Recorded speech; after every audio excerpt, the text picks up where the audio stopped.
Là chân sông chụp đẹp xíu fan club chụp đẹp xung đoàn tiền lắm mà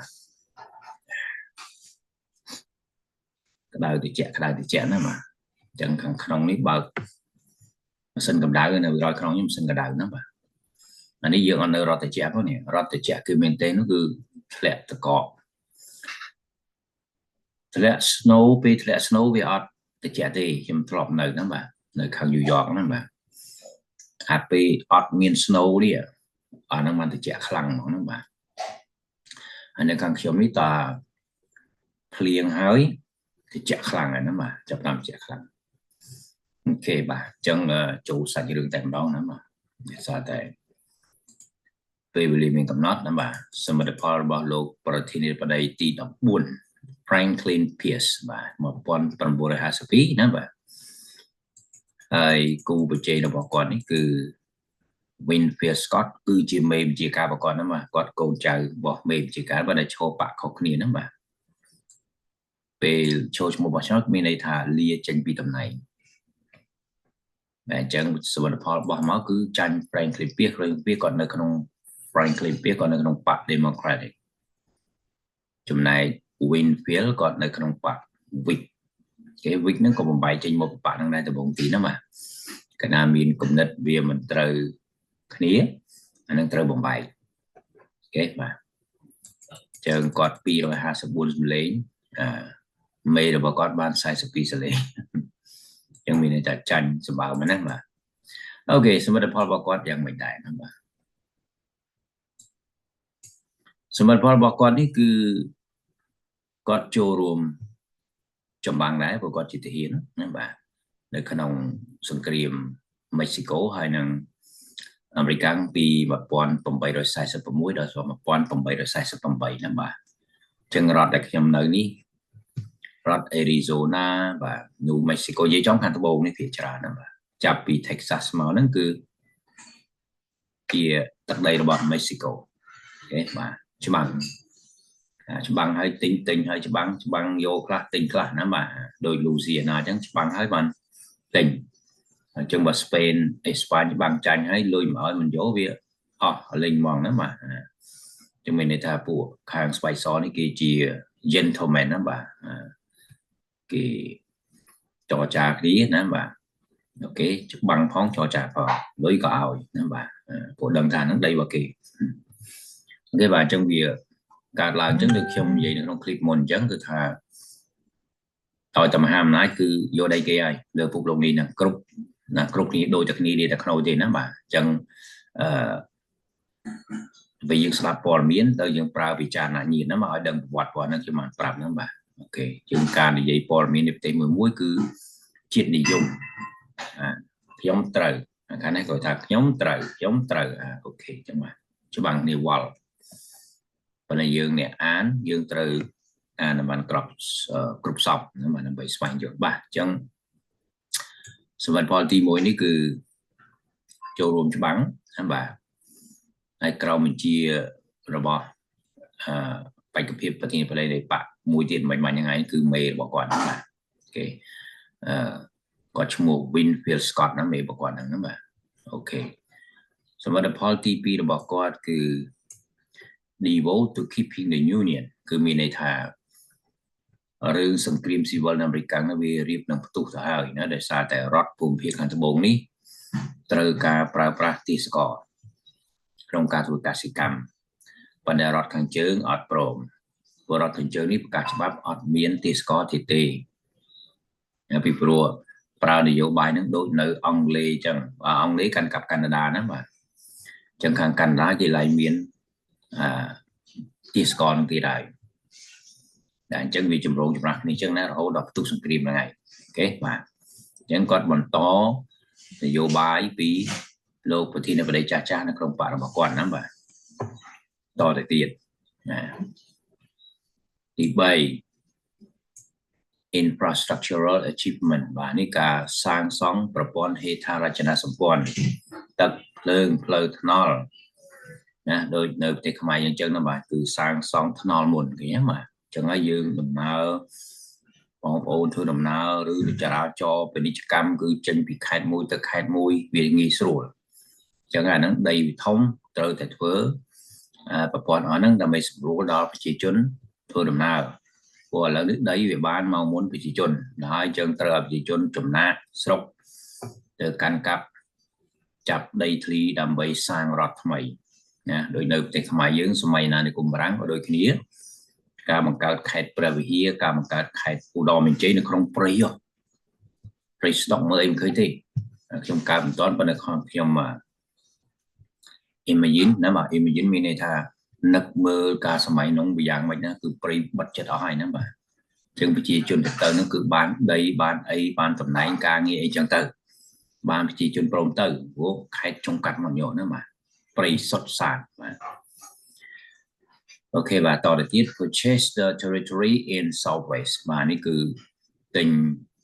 ដីមិចស៊ីកូហ្នឹងឯងណាបាទច្បាំងហើយទិញបដ ாய் ទៅណាបាទដើម្បីពង្រីកណានេះគេដាក់ក្នុងគេដាក់ New Mexico and Arizona បាទតាមការពិតដីនឹងជាមួយ California ហ្នឹងវាយយកមកហើយនេះគឺថាឲ្យលុយណាប៉ះបើទឹកចិត្តតិចទៅណាបាទចំនួន10 million 10 million 10 លានសម័យមុនណាសម័យ1853ហ្នឹងអូគិតដល់ឥឡូវប្រហែលណាកោតហើយណាបាទអូខេក្នុងការយកដីនឹងមកណាបាទមើលទៅវាសមរម្យតិចដោយតែ Florida អញ្ចឹងក៏ពិតវាយឈ្នះហើយណាបាទឲ្យលុយយកអត់ទេណាបាទ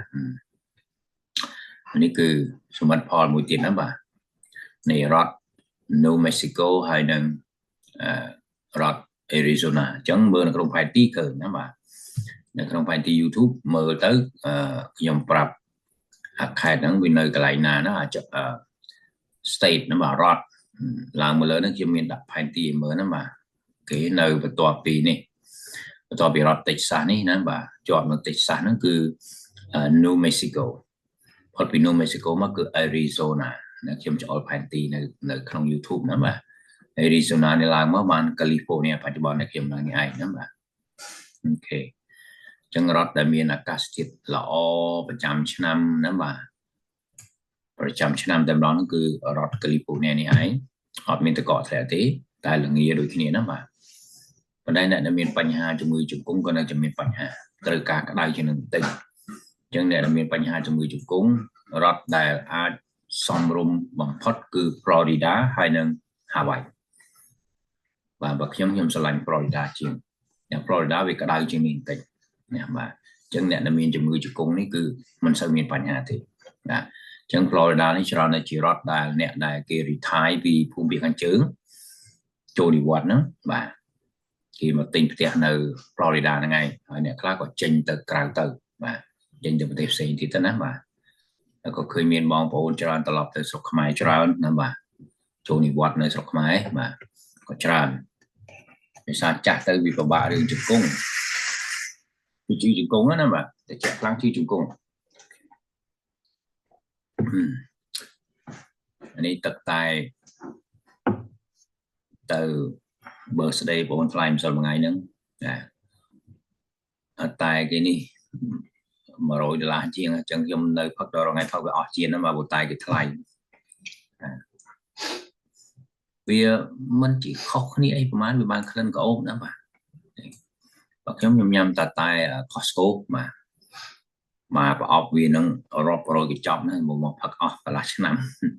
Green Tea ណាបាទហើយនឹងទិញតែសុខភាពបាទ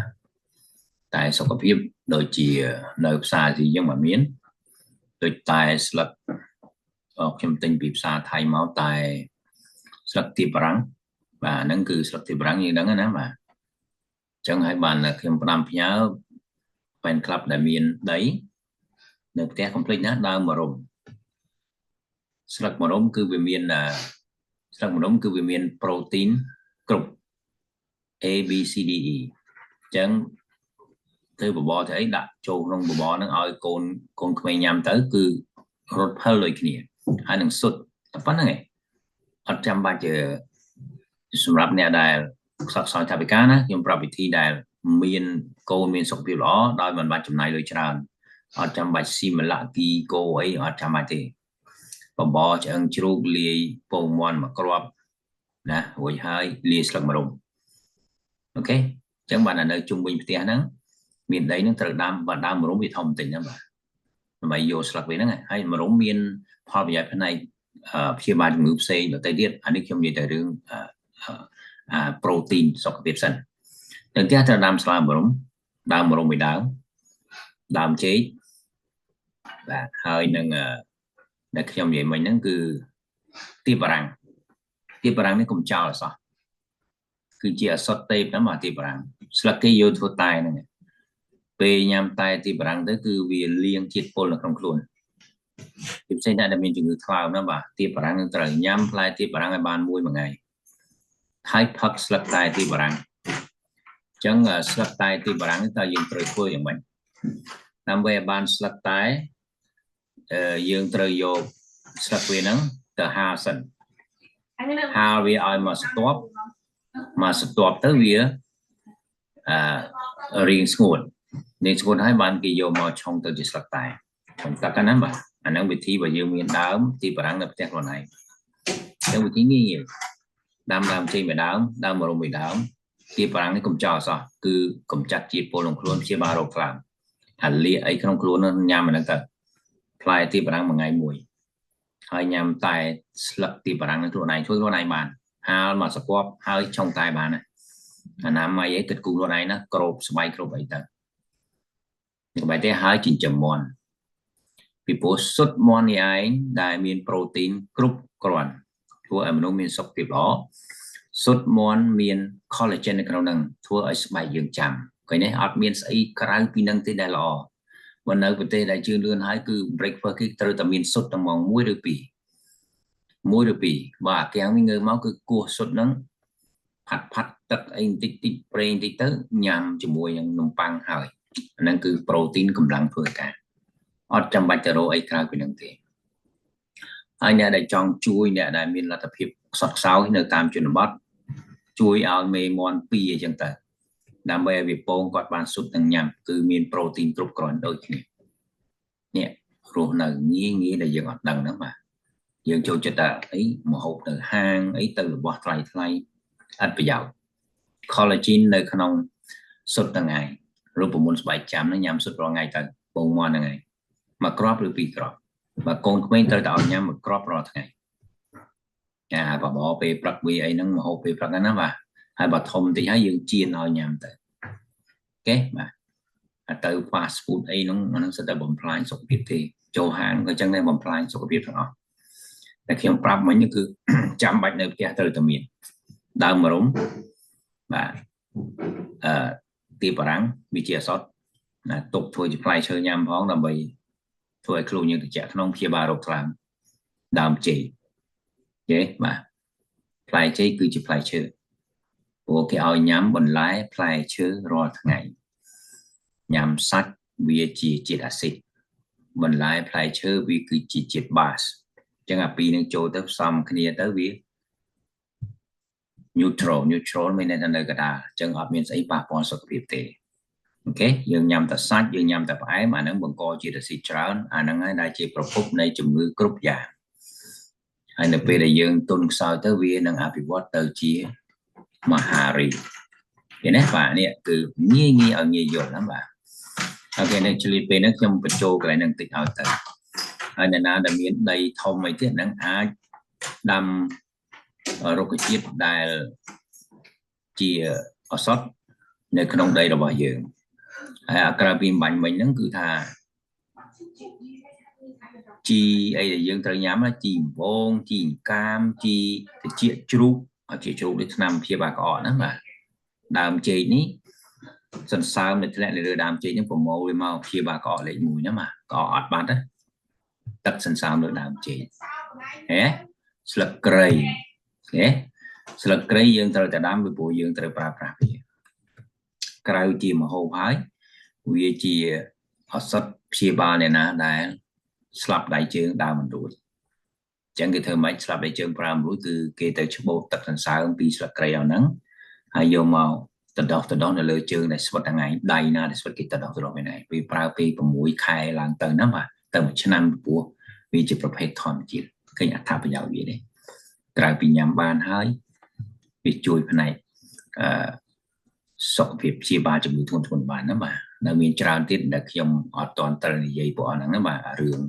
ដំណាំក្បែរខ្លួនយើងនេះយើងត្រូវដាំអាណាដែលជាដំណាំញ៉ាំបានហើយជាថ្នាំព្យាបាលទៀតដូចជាជីកំភ្លៀងត្រីជីកំភ្លៀងត្រីនេះស្រួលដោះគ្រាន់តែដោះបាទមានដឹងអត្ថប្រយោជន៍មិនទេជីកំភ្លៀងត្រីគេឲ្យញ៉ាំឆៅ3សន្លឹកក្នុងមួយថ្ងៃបើយើងមិនចេះញ៉ាំឆៅយើងខ្ញីវាទៅព្រោះហើយយើងដាក់នៅក្នុងកែវតែញ៉ាំទៅព្យាបាលនេះបាទព្យាបាលមហារីកដូចគ្នាណាបាទជីកំភ្លៀងត្រីនេះអូខេបាទអញ្ចឹងតាមពីទៅក្បែរទេក្រៅពីអន្លក់បាញ់ឆៅបាញ់ហើយឆុងជាតែផឹកបានបាទតែឆុងជាតែយើងក្តាប់មកក្តាប់ដៃមកញីវាទៅមកដាក់ទៅទឹកក្តៅហើយញ៉ាំទៅមួយកែវមួយថ្ងៃទៅព្យាបាលជំងឺគ្រប់មុខនៅក្នុងខ្លួនថ្ងៃឲ្យសុទ្ធលេខ1ណាជីកំភ្លៀងត្រីឲ្យសង្កេតមើលរុក្ខជាតិឬមួយក៏ដំណាំណាដែលដាំដុះនៅលើពិភពលោកបានគ្រប់កន្លែងអានោះសុទ្ធតែស្ដាច់ថ្នាំហើយហើយជីកំភ្លៀងត្រីនេះនៅផ្ទះបងប្អូនខ្មែរយើងគឺគេដាំគ្រប់គ្នានៅឡុងពីនេះណាបាទឲ្យស្រួលដាំអាហ្នឹងបាទយើងមើលអត់ឃើញយើងស្មានអត់ដឹងអានោះលេខ1ហ្នឹងបាទលៀងជាតិពឹសព្យាបាលថ្លើមបាទព្យាបាលគ្រប់មុខនៅក្នុងខ្លួនជីកំភ្លៀងត្រីហ្នឹងបាទអញ្ចឹងគេឲ្យញ៉ាំ3សន្លឹកក្នុងមួយថ្ងៃញ៉ាំលេង3សន្លឹកអញ្ចឹងឲ្យឆុងតែមួយកែវមួយថ្ងៃផឹកទៅឆ្លាស់គ្នាជាមួយនឹងតែទៀបស្លឹកទៀបបារាំងនេះបាទនេះអត់មានអីខ្លាំងយ៉ាងហ្នឹងទេដើម្បីលៀងជាតិពឹសនៅក្នុងខ្លួនហ្នឹងឃើញស្រួលទេនៅក្បែរផ្ទះដីហ្នឹងដាក់តែមកផើងដាំវាទៅហើយធ្វើសឡធ្វើអីសល់បេះឆុងតែឆុងអីទៅកុំឲ្យចោលណាបាទខ្ញុំនិយាយមិញហ្នឹងមកដើមរុំដើមទៀបបារាំងជីមិញដាំជុំវិញផ្ទះទៅអាជីដែលយើងត្រូវញ៉ាំសិតតែជាអសតទាំងអស់ថ្ងៃហ្នឹងបាទចាជីកំភ្លៀងត្រីកុំភ្លេចហើយនឹងជីត្រចៀកទ្រូអានឹងលេខ1ហ្មងបាទការខ្ញុំស្រុកខ្មែរមួយអាទិត្យខ្ញុំធ្វើមកជូរគ្រឿងដាក់ជីត្រចៀកជ្រូកអាហ្នឹងត្រជាក់ក្នុងញ៉ាំព្យាបាលជំងឺកកណាបាទអញ្ចឹងខ្ញុំនិយាយមិញនេះស្ដាប់បាទអត់ខុសទេតែធ្វើតែហ្នឹងបាទ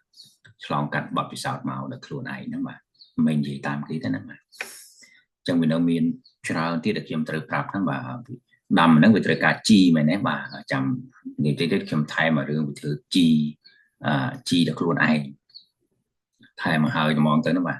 អាជីធ្វើដល់ខ្លួនឯងអត់អីពិបាកទេមកហូបតែយើងសល់បន្លែផ្លែឈើសាច់អីទាំងអស់ហ្នឹងណាបាទឆ្អឹងត្រីដកឆ្អឹងចេញអស់ទៅយើងមាន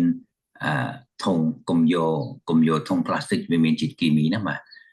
រោធុងឬមួយរោអោតិននៃមួយមកណាបាទចាក់អាកាសសំណល់នោះចូលទៅ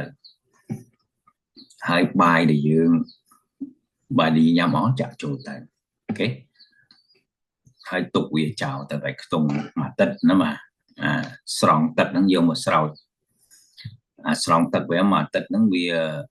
បើយើងស្រង់ទឹកវាមកអមមកថាយើងស្រង់មួយផ្តិលមួយផ្តិលជាងយើងលាយទឹកសុទ្ធយើងលាយទឹកធម្មតាយើង10ផ្តិលចូលទៅកុំឲ្យវាខ្លាំងពេកណាបាទទឹកអស់ហ្នឹងឯងគឺជីស្រោចទៅលើដំណាំដែលយើងដាំមកដុះព្រីអូខេបាទលូតលាស់ព្រីហ្នឹងកាកសំណល់ផ្ទះបាយគឺជាជីកំប៉ុស្តជីកំប៉ុស្តយើងអាចធ្វើពីលាមកសត្វអីហ្នឹងក៏បានប៉ុន្តែយើងអត់ទេងាយធ្វើជាជីកំប៉ុស្តទឹកហើយនៅខ្ញុំនិយាយមិញណាបាទប្រមូលកាកសំណល់ទាំងអស់ហ្នឹងដាក់នៅក្នុងអោតិនមួយមកហើយឆ្អឹងត្រេយកចេញទៅរួចហើយទុកវាចោលមកទៅអូខេបាទហើយអាបាយយើងនេះដាក់ចូលមកបាយសល់យើងណាដាក់ចូលទៅបាទជីទូទៅជីកំប៉ុស្តទឹកហ្នឹងគេប្រើស្ករក៏ប៉ុន្តែបាយយើងនឹងវាមានជាតិផ្អែមហើយអញ្ចឹងបាច់ប្រើស្ករទេចាក់តែបាយចូលទៅបាយសល់ណាបាទចាក់ចូលទៅមួយអាទិត្យដួសដូចខ្ញុំនិយាយអញ្ចឹងដួសមួយផ្តិលលាយជាមួយ10ផ្តិលទឹកថែមទៀតណាកុំឲ្យវាខ្លាំងពេកក៏បន្លែយើងក៏ងាប់ដែរជាពិសេសគឺពួកជីស្លឹកវាស្ដើងងាប់ដើមឈើធំអត់អីទេអញ្ចឹងយើងលាយ10ផ្តិលចូលទៅហើយស្រោចនៅលើកន្លែងយើងដាំហ្នឹងទៅណាបាទហើយលូតប្រងព្រាតអញ្ចឹងសម្រាមក៏អត់មានបាទកាកសំណល់ផ្ទះបាយក៏អត់មានក៏អត់ស្អុយផ្ទះខ្លាយទៅជាជីអរលីងហើយចូលសួរគ្រូដែរចូលឲ្យស្រោចទឹកនឹងអត់ទៅនៅសល់កាកវាមិនកាកវាហ្នឹងយកមកដាក់ជីដីកប់កន្លែងយើងដាំមកហ្នឹងឯងអាហ្នឹងវាជាជីដូចគ្នាបាទនេះគឺខ្ញុំចង់សរុបពីរឿងតែមានដីខ្ញុំថាមានដីកុំលុបអស់ណាបាទមានដីគឺសម្រាប់សល់យើងដាំបន្លែផ្លែឈើដែលយើងត្រូវញ៉ាំ tại rừng đây còn mọi plek nhưng mà mình nó cứ đàm chế đàm mà rúng đàm tiệp bảng sẽ được miền giàu nhá và chi từng ở đây dương từ cả nhắm chi complain tray chi thì chỉ chốt chia sót sập cây chi vốn chi cam sẽ đi dân trong nhắm nó dân đâm từ bài kèn hàng ngày sập ba vì đâu được luôn này và miếng có vì đâu tới mẹ thưa sờ và hớ ok và fly ba sập ba cái này dân luyện về xã anh đang cứ ai phân tọt này dân bàn mà ai này dân plư thà thìพอ bây giờ bị án anh sập ba nó mà thôi chỉ score tiền mà ok mà chẳng sợ to tiền mà chúng bài tích làm bây giờ dân pra đây em như bây giờ mà ai mòn nó complete cho mòn phong mòn số là vì nó có nó mà trong mỗi thứ ban mòn mà thấy thứ ban nó sẽ cơ vô sụp nhằm ro ngày nó mà cái này của dân trời nhằm sụp ở ban một ngày pi crop mà được trả nó mà cồn khmei mà crop đấy và cho nên nó cứ proteinมัน clone យើងគ្រប់គ្រាន់ហើយវាមានជាតិ collagen ធ្វើឲ្យស្បែកចាំមុខក្មេងឃើញទេមានតែរយទៀតបើតែទិញចំណាយលុយអីអាគេឃោសនាហ្នឹងអស់លុយអត់ប្រយោជន៍ហើយសារខ្លួនឯងបែបធម្មជាតិនេះវាមិនល្អជាងបាទអញ្ចឹងរបស់នៅក្បែរខ្លួនដោយសារយើងមើលទៅវាមានច្រើនពេកក្បែរខ្លួនមើលទៅវាអត់តម្លៃតាមពិតសិលរបស់ល្អទាំងអស់ហ្នឹងបាទអូខេតទៅទៀតបាទអញ្ចឹងត្រឡប់មកវិញគឺការអភិវឌ្ឍផ្លូវហេដ្ឋារចនាសម្ព័ន្ធហ្នឹងគឺចេតនាដើម្បីអភិវឌ្ឍប្រទេសជាតិហ្នឹងឯងណាតមកជាតិ purchase មិនទិញរដ្ឋ New Mexico នៅណាមើលផែនទីខ្ញុំបានចង្អុលបង្ហាញហើយបាទ Arizona ពី Mexico បាទ Trade Treaty បាទ Trade Treaty នេះសំខាន់គឺធ្វើការរកស៊ីណាបាទទាំងជើងគោកទាំងជើងទឹកអាហ្នឹងវាត្រូវមានការយល់ស្របគ្នារវាងប្រទេសរុស្ស៊ីជាមួយគ្នាណាបាទមានការបើកបន្តបេសកកម្មពីប្រទេសបដីមុនគាត់ទីហ្នឹងគឺនៅតែរុស្ស៊ីជាមួយជប៉ុននៅឡើយណាបាទជំនាន់ president ទី5ហ្នឹងបាទបើកទីផ្សារជាមួយនឹងចិនមកដល់ president ទីនេះគាត់ទី14ណាទី12បើកទីផ្សារជាមួយនឹងជប៉ុនអូខេបាទជប៉ុនសម័យនោះគឺសម័យសាមរ៉ៃហ្នឹងបាទសម័យដាច់ខាតចឹងមានកំភ្លើងមានអីពង្រៀនពីនេះពីអាមេរិកកាំងទៅគឺពេញចិត្តណាស់បាទចឹងរុស្ស៊ីកាកបជាមួយនឹងជប៉ុនឈ្នះទាំងអស់គ្នាណាបាទនេះគឺការងាររបស់គាត់គឺបន្តកិច្ចការពីអតីតប្រធានាធិបតីចាស់នៅក្នុងបករបស់គាត់ណាបាទរហូតដល់ថ្ងៃបោះឆ្នោតនៅអាណត្តិខាងមុខទៀតបាទអញ្ចឹងអ្វីដែលបាននិយាយនៅក្នុងថ្ងៃនេះគឺសង្ខេបតែមានខ្លឹមសារដែលខ្ញុំបានផ្ដល់ផលប្រយោជន៍ឲ្យផែនក្លាប់ហើយណាបាទយកទៅធ្វើតាមទៅអ្នកដែលមានដីណាបាទកុំលក់ដីអស់ណាបាទតែលក់ដីអស់លុយចាយអស់ហើយយើងញ៉ាំរបស់របរនៅទីផ្សារយើងដឹងហើយតែបាទអត់អនាម័យហើយនឹងគីមីអាហ្នឹងឯងដែលធ្វើយើងឈឺគ្រប់មុខទៅថ្ងៃក្រោយឃើញទេបាទអញ្ចឹងហើយអ្នកដែលគីមីជាងគឺអ្នកក្រុងពីព្រោះទៅទិញអីវ៉ាន់ពីផ្សារយើងមើលអ្នកដែលនៅតាមជនបទគាត់ដាំដុះក្នុងគាត់និយាយ89គ្រប់គ្នាខ្ញុំមើល YouTube ហ្នឹងបាទអ្នកនៅទីផ្សារចូលពេកគ្រប់គ្នាហ្នឹងបាទឈឺអស់អលេងអញ្ចឹងសូមថែសារសុខភាពណាបាទតើអ្វីដែលខ្ញុំឲ្យ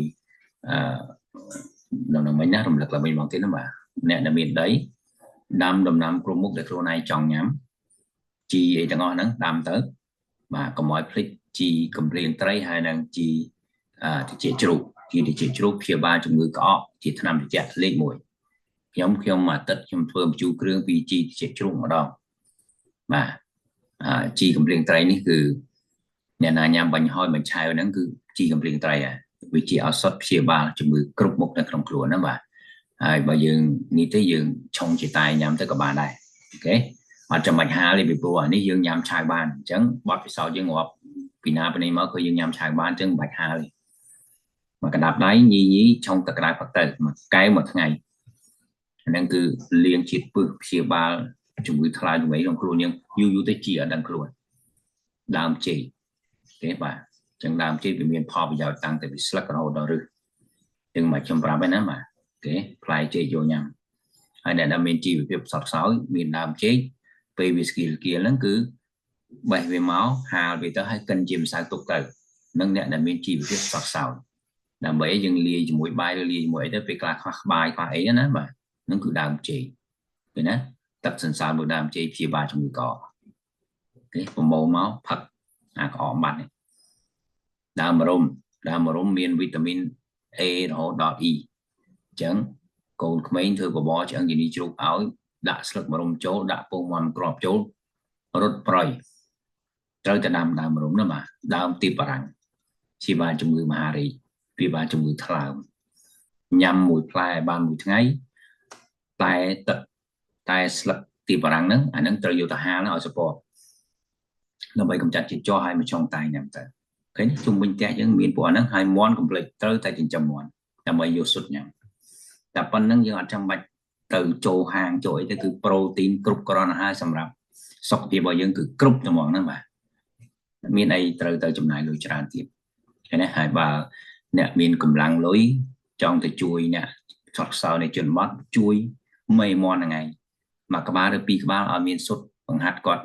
ប្រាប់អំពីអត្ថប្រយោជន៍ទៅអញ្ចឹងគាត់ញ៉ាំសុទ្ធហ្នឹងទៅគាត់មានវីតាមីនគ្រប់គាត់ក្នុងខ្លួនរបស់គាត់ហើយអូខេបាទសៀងចាវទិញនៅដែរលោកគ្រូហើយបើនៅបន្ទប់ជួលអូខេបាទបើនៅបន្ទប់ជួលយើងដាក់ផើងទៅ